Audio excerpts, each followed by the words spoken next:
As the story of the two kingdoms continues, we find a new monarch in the south. Known for being wise and just, he's known as Jehoshaphat, and he spends the first years of his reign fortifying his realm against the north, as well as routing Baal worship by destroying the enemy's cult images.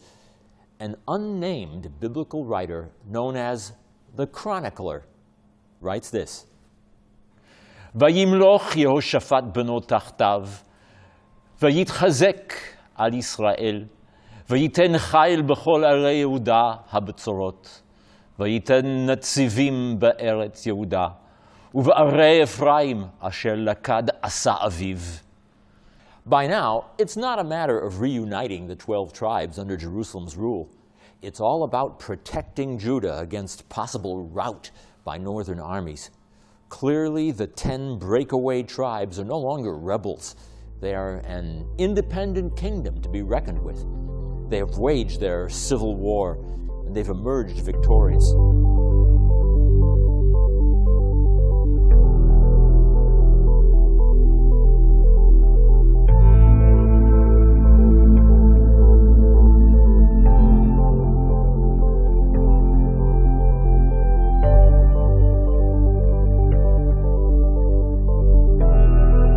As far as Jehoshaphat is concerned, he realizes, politically speaking, that he and his northern counterparts are essentially on the same wavelength. Therefore, instead of fighting each other, why not form an alliance? Since in antiquity this is generally accomplished through wedding nuptials, Jehoshaphat arranges a marriage between his son Jehoram and the daughter of the despised king Ahab, Athaliah. For better or worse, the marriage is consummated, and Jehoshaphat and Ahab now find themselves political and military allies against a common foe, the Arameans or Syrians. We recall that it was Jehoshaphat's father, Asa, who invited the Syrians, Ben-Hadad of Damascus, to invade Israel to begin with. Now, Judah joins with the rebel tribes to beat back the foreign foe. The battle is joined in a city to the northeast of the Jordan River, Ramoth Gil'ad, in territory belonging to the tribe of Gad. Suffice it to say, things don't go very well for the Israelite alliance. Jehoshaphat flees in defeat, while Ahab, dressed as a foot soldier to avoid looking conspicuous, is struck between the breastplates by a stray arrow. He's propped up in his chariot, still bravely facing his troops. וימת בערב, ויצק דם המכה אל חיק הרכב. Ahab's death is characterized as divine payback for his seizure of Naboth's vineyard. Back in the south, Jehoshaphat must from this point focus purely on survival. The menacing Moabites join forces with the Ammonites and Edomites to trounce Judah and the Jerusalemites once and for all, as the alliance is camped opposite the Dead Sea at the oasis of En-Gedi. King Jehoshaphat heads for the temple, uttering a piously worded prayer. אלוהינו, הלא תשבת בם, כי אין בנו כוח לפני ההמון הרב הזה, הבא עלינו, ואנחנו לא נדע מה נעשה, כי עליך עינינו. A local Levite named Jahaziel is so stirred by the king's entreaty that he prophesies that the advancing adversaries will be doomed the very next day. The tripartite pact, Moab, Ammon, and Edom, rapidly disintegrates. their troops quarreling and slaying each other. As the Levite has foretold, it happens on the following day. There's nothing left for Jehoshaphat's forces to do but gather the spoils of the slain. The line of succession in Judah passes from Jehoshaphat to Jehoram, to the son of Jehoram and Athaliah, namely Ahaziah, who continues the policy of allying with rather than battling the north. King Ahab has proved that reconciliation with Jerusalem is possible.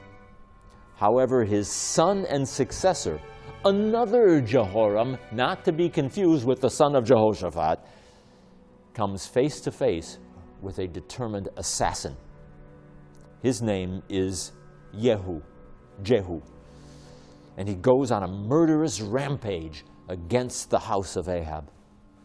King Ahaziah happens to be visiting Jehoram in the northern city of Jezreel when Jehu arrives on the scene.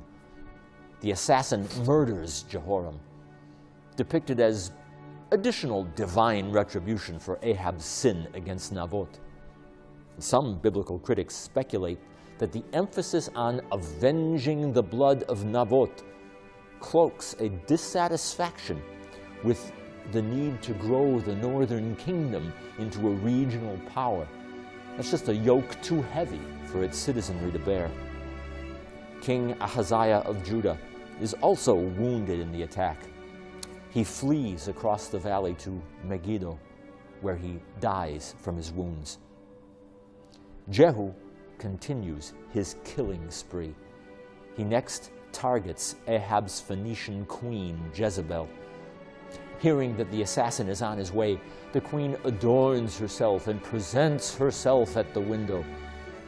Jehu exclaims, "Mi itimi, shimtua!"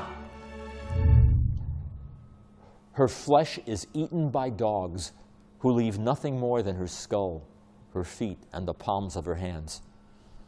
From this point, good relations between Israel and Tyre will come to an end. How do we assess Jehu, whom the Bible also calls a prophet? Is he a hero or a pathological killer tyrant who, after all, goes on to take the crown for himself? By the end of his reign, Jehu has left the biblical narrators with a decidedly bitter taste in their mouths. One tyranny, it seems, has been exchanged for another. In the meantime, one ignominious incident sums up the chaos of the age. After King Ahaziah's death at the hands of Jehu, his mother, Ahab's daughter Athaliah, succeeds in taking the throne of Judah for herself. She attempts to wipe out every descendant of the house of David in a murder spree rivaling Jehu. Her plot is foiled, however, when one lone descendant, a boy named Jehoash, is rescued by Athaliah's sister and raised in secret by the priest Jehoiada. When 6 years later, Jehoiada proclaims Jehoash as king, Athaliah rushes in to crush the budding rebellion, only to be captured and put to death. So much for the wicked usurper queen. Over time, two new monarchs rise in Israel and Judah, respectively. In the north, we have Jeroboam II, a dynastic descendant of Jehu. In Jerusalem, the illustrious king Uzziah takes the throne. Historians see both as wise and skillful rulers who usher in a period of expansion and prosperity for both realms. In fact, the borders of their kingdoms taken together resemble the grandeur of David and Solomon's united kingdom. About this time, another prophet of the new variety, a writer, poet, and literary giant in his own right, comes to the fore in Jerusalem. His name is Yeshayahu, Isaiah. He's a member of Jerusalem's elite class, but he opens his work with a broadside against his own people, especially the ruling class. Hoi goi chote, am kaved avon, zera mereim, banim mashchitim, nazoru achor, tosifu sara, kol rosh lechali, v'chol levav davai. The great prophet goes on to compare the ruling class with the rulers of Sodom. The temple cult, in bed with the monarchy, is the epitome of corruption. Shim'u dvar Hashem katzine stom, ha'azinu torat Eloheinu am amora, lama li rov zivchechem yomar Hashem, savati olot elim, v'chelev meri'im, v'dam parim u'kvasim v'atudim lo chafatzti. There are several kings on the throne during Isaiah's long career: Uzziah, Jotham, Ahaz, and Hezekiah. In spite of being called out for corruption, they heed Isaiah's messages, and he subsequently delivers some strikingly positive pronouncements for Israel's political front. When the armies of Syria swoop down from the north in league with the breakaway tribes of Israel, he declares to King Ahaz that he has nothing to fear. A sign will be given. A young woman, which the ancient Greek translation of the Bible incorrectly renders virgin, will be with child, and you will call him Immanuel, God with us. A second utopian prophecy follows. Ki yeled yulad lanu, ben nitan lanu, v'tahi hamisra al shichmo. Commentators are divided as to whom these cryptic messages refer. Some see reference to the son of Ahaz, the next king in line, Hezekiah, while Christians obviously prefer to see allusion to some future Davidic king, an anointed one. In the 8th century B.C.E., both the northern and southern kingdoms are at their zenith, their high point. Both, however, will go into ignominious decline. Jeroboam II's son, Zechariah, is murdered, and the dynasty of Jehu comes to an end after ruling Israel for a century. Subsequent northern kings make alliances with Damascus and with Egypt, trying to keep at bay the dominant new power of the Near East, Assyria. But all attempts to forestall the inevitable are of no avail. In the year 722 B.C.E., the northern kingdom falls to the Assyrians, who take the 10 tribes into captivity and resettle foreigners in the heart of biblical Israel. They will never be heard from again, giving rise to endless speculation about the 10 lost tribes of Israel. The south hangs on longer. Over the decades to come, Isaiah's messages to King Hezekiah in particular will be of encouragement and optimism, especially as the existential threat of Assyria presents itself right on Jerusalem's doorstep. Isaiah insists that Jerusalem will withstand the Assyrian juggernaut, and that their great commander, Sanherib or Sennacherib, though he prepares to lay siege to the city and choke it off, will leave the battlefield and go home in disgrace. The Assyrians fail in an assault on Jerusalem, their troops being slain in the field, according to biblical tradition, by the angel of death. Not only does Sennacherib retreat, the whole Assyrian evil empire collapses. Having been divinely rescued from the fate that befell the north, a new king, Josiah, goes on to become one of the South's most able rulers. He orders the temple to be cleansed and refurbished. During the renovations, the high priest, Hilkiah, discovers a long-lost book of the law in the temple and presents it to the king, who tears his garments in anguish over the people's lack of fidelity to Holy Writ. Josiah embarks on a program of religious reform, tearing down pagan altars across the land and slaying idolatrous priests. It's all part of centralizing worship in one place, Jerusalem, and strengthening monarchical power. But was this book of the law the whole Torah of Moses? Most scholars think it was more likely the book of Deuteronomy, which declares repeatedly, "But you are to seek the place the Lord your God will choose from among all your tribes." Now that place is obviously Jerusalem. How convenient for Josiah. Was this book simply found by happenstance in the temple? Or is it possible that King Josiah had planted it there? Whatever the verdict, it will take more than a century for Judah and Jerusalem to experience the same fate as the north. Over time, the tone of the prophetic class turns decidedly negative, as yet another evil empire rises in the east. The new kids on the block are the Babylonians, who will swoop down on the southern kingdom of Judah and ultimately do to them what the Assyrians did to the breakaway north.